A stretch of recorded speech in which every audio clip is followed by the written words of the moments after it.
여러분 주변 사람들 중에서요, 너무 과도하게 민감하게 반응할 때, 그래서 그 사람하고 대화만 하면 파국으로 치달아요. 내가 막 화를 내고 나답지 않은 모습을 자꾸 보이게 만든다면 그것은 특정 시나리오가 굉장히 강하게 반응하고 있는 사람일 가능성이 높죠. 그러면 그런 사람들과 우리는 어떻게 관계를 맺어야 할까요? 안녕하세요. 반갑습니다. 김유나의 말마음 상담소예요. 이곳은 우리의 말과 마음의 건강을 돌보는 곳입니다. 오늘 영상의 제목은요, 대화 기술이 전혀 안 통하는 사람들입니다.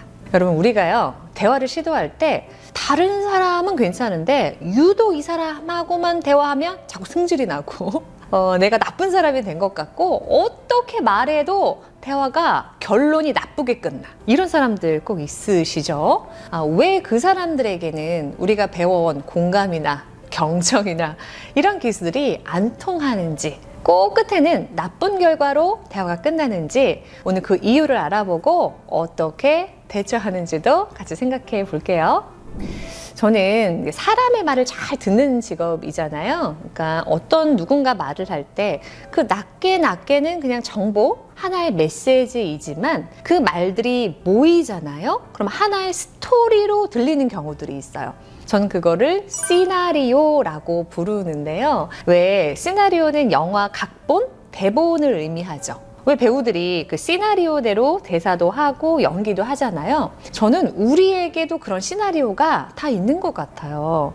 그러니까 우리들 한 편의 영화, 한 편의 드라마를 살아간다고 생각하면 사람마다 다른 시나리오를 가지고 있고, 그 시나리오대로 우리는 말하고 행동하고 관계 맺는 게 아닐까 생각을 해봅니다. 그러니까 사람마다 그 시나리오의 특징이 다 다르겠죠. 저는 그걸 말의 시나리오 이렇게 부릅니다. 그런데 어떤 시나리오는요, 관계에 도움이 안 되는 시나리오가 있어요. 그 사람이 가진 특정 시나리오가 관계에 도움이 되지 않을 뿐더러 대화하기를 정말 힘들게 만드는 시나리오들이 있거든요. 그걸 가진 사람과 대화한다는 건 정말 어려운 일이에요. 그래서 우리는 지금부터 그 힘들게 만드는 시나리오의 종류가 무엇인지 좀 간략하게 알아보려고 하는데요. 저는 그걸 이제 시나리오라고 부르지만 본래 이 개념은요, 제프리 영이 말하는 심리도식 치료.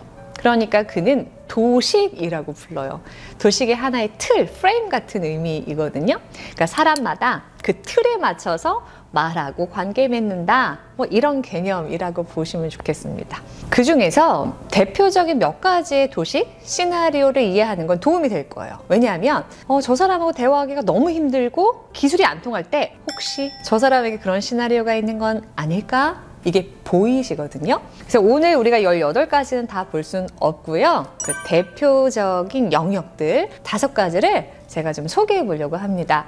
용어는 개념적인 용어보다 제가 이해하기 쉬우시라고 좀 바꿔봤습니다. 자, 첫 번째 볼까요? 네, 첫 번째 시나리오 제목은요, 나 버리지 마 이거예요. 뭔가 느껴지시죠?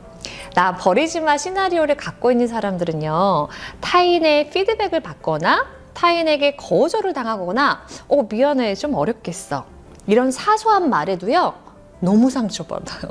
그거 내가 버려졌다고 생각하거나 저 사람이 날 싫어해, 날 싫어할 거야, 여기까지 생각이 뻗어나가는 경향이 있습니다. 여기 보시면 이 가로치고 제가 이렇게 써놓은 거는요, 뭐냐면 이 시나리오가 왜 생겼을까 하는 거예요. 뭐 이유가 한두 가지는 아니겠죠. 하지만 대표적으로 어릴 때 충분한 애착, 충분한 인정, 충분한 사랑을 받지 못하게 되면 이 시나리오를 가질 수가 있대요. 그러니까 우리가 한번 나는 아닌가 생각해 보는 것도 도움이 되겠고, 내 주변에 자꾸 대화가 힘들어지는 사람이 있다면 그 사람이 이 시나리오는 아닌지 대입하면서 한번 들어보시면 좋을 것 같아요. 두 번째 시나리오 이름은요, 난 못해, 이겁니다. 그러니까 스스로 해낼 수 없다라고 믿어요. 해봤자 나는 잘 안 될 거야. 너가 나 도움 안 주면, 네가 나를 도와주지 않으면 내가 어떻게 해? 라는 태도를 보이고 그런 말과 행동을 하는 사람들은요, 나는 못해 시나리오에 갇혀 있을 가능성이 높아요. 이 사람들이 이 시나리오를 갖고 있는 이유는 어릴 때 독립의 경험이 별로 없는 거죠. 그러니까 여기서의 독립은 집을 나간다 이런 의미가 아니라 심리적인 독립 있죠. 내 자율성을 가지고 내 유능감을 한번 경험해 보면서 나란 사람은 혼자 있어도 가능한 괜찮은 사람이구나 이런 경험을 하는 거예요. 그게 없었기 때문에 이런 시나리오에 갇혀 있을 수 있다 이렇게 보고 있어요. 한번 요 나는 못돼 시나리오도 나와 누군가를 떠올리시면서 한번 생각해 보셔요. 네, 그 다음 세 번째 시나리오 이름은요, 나야 나. 이거 나야 나. 그러니까 나야 나. 너 나 몰라봐? 나야 하면서 사람들에게 더 특별하다고 당신 역시 대단해요. 당신 진짜 최고예요 라는 찬사, 이런 거를 듣고 싶어 하는 사람이에요. 그러니까 이런 사람들은 우리가 누군가에게 조금만 관심을 받지 못해도 나를 무시한다고 생각하겠죠. 그리고 네가 감히, 그러니까 마음속에 네가 감히라는 단어를 굉장히 많이 떠올리는 사람이라고 보시면 좋겠어요. 이 사람은 왜 이런 시나리오를 갖게 됐을까? 제가 통제라고 써놨죠. 자기 통제를 의미해요. 마음껏 내 마음대로 할 수 있는 영역도 있지만 내가 안 하고 싶어도 좀 해내고 끝까지 참고, 이런 자기 훈련, 자기 통제가 자기감과 자존감에 굉장히 중요하거든요. 근데 그런 연습이 부족했던 거예요. 그러니까 한마디로 내 마음대로 하고 싶은 대로 잘한 거죠. 그런 경우에 이 나야 나 시나리오를 갖게 될 수도 있습니다.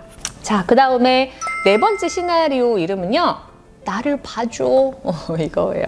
다른 이름은 뭐가 있냐면 나를 좋아해줘, 나를 인정해줘, 나 좀 예뻐해줘 라는 거예요. 그래서 누군가와 이렇게 계속 친밀한 관계를 유지하기 위해서 많은 노력을 기울이죠. 돈도 쓰고 시간도 쓰고 대단한 걸 좀 해내서 이러면 사람들이 나를 좀 봐주겠지, 이런 마음을 가진 사람을 우리는 나를 봐줘 시나리오다 이렇게 알아보시면 좋아요. 사람이 이 시나리오를 갖게 된 이유는 어릴 때 나의 어떤 감정이나 내가 원하는 것에 대해서 적극적으로 자유롭게 표현해보지 못했을 때, 그러니까 내가 어떤 부정적인 감정을 좀 표현하려고 하면 어디서 이렇게 제압받았던 경험이 많은 사람일수록 나 좀 봐줘 이런 시나리오를 반복하고 있을 가능성이 높습니다. 마지막 다섯 번째 영역은요, 나 엄격해, 이 시나리오입니다.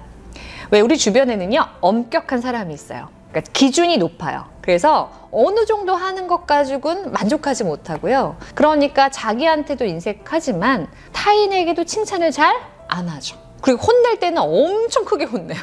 네, 그렇게 엄격함이라는 혹은 완벽주의, 이런 키워드와 연관되어 있는 시나리오를 나 엄격해 시나리오입니다. 이걸 또 왜 갖게 됐을까? 그것도 좀 이해해야 되겠죠? 우리 여기 유희라고 되어 있는데요. 어떤 즉흥성, 유희? 어릴 때 질러 막 이런 거 있잖아요. 내가 하고 싶은 대로 막 여행도 떠나보고 내가 하고 싶은 거 막 질러보고 막 그런 경험이 있는 사람은 이런 시나리오에 갇히지 않아요. 그런데 그것이 너무 이렇게 강압적으로 억제된 사람은 이럴 수 있다라는 겁니다. 여러분 생각해보면요, 우리는 누구나 이런 도식 한두 개쯤은 가지고 있습니다. 그리고 그게 그렇게 크게 문제가 되지는 않아요. 그런데 여러분의 관계에서, 여러분 주변 사람들 중에서요, 너무 과도하게 민감하게 반응할 때, 그래서 그 사람하고 대화만 하면 파국으로 치달아요. 내가 막 화를 내고 나답지 않은 모습을 자꾸 보이게 만든다면 그것은 특정 시나리오가 굉장히 강하게 반응하고 있는 사람의 가능성이 높죠. 그러면 그런 사람들과 우리는 어떻게 관계를 맺어야 할까요? 멀리 하세요. 물리적인 거리를 갖는 것은 저는 정말 강추합니다. 왜냐하면 그것은 대화 기술로 잘 안 돼요. 우리가 이야기하는 감정을 알아주고 욕구를 돌봐주고 하는 것도 내가 지쳐서 나가 떨어질 가능성이 높아서 그냥 가능하면 조금 거리를 두셔라, 솔직히 이런 마음인데요. 그렇지 못할 수 있죠. 그런 사람하고 계속 일을 해야 하고 우리 가족일 수도 있어요. 그죠? 내 가까운 친구일 수도 있고요. 그럴 때는 어떻게 하셔야 되냐면, 물리적 거리가 어려울 때는 심리적 거리가 있죠. 심리적 거리는 이런 거예요. 너가 지금 스위치가 눌렸구나, 이렇게 보이시는 거예요.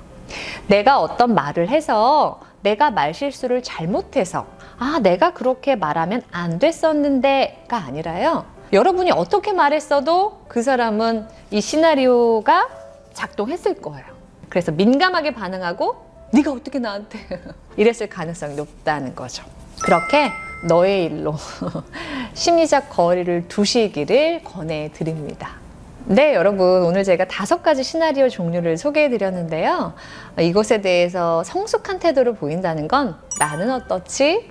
하면서 나를 돌아보는 거겠죠. 나는 언제 이 시나리오가 작동되는지, 계속 반복하고 있는지 생각해 보시면서 나를 이해하고 동시에 관계에서 좀 덜 힘들어지는데 도움이 되셨으면 좋겠습니다. 네, 오늘 영상도 여기까지입니다. 다음에 이렇게 수작업으로 저도 좋은 영상 준비해서요. 찾아올게요. 고맙습니다.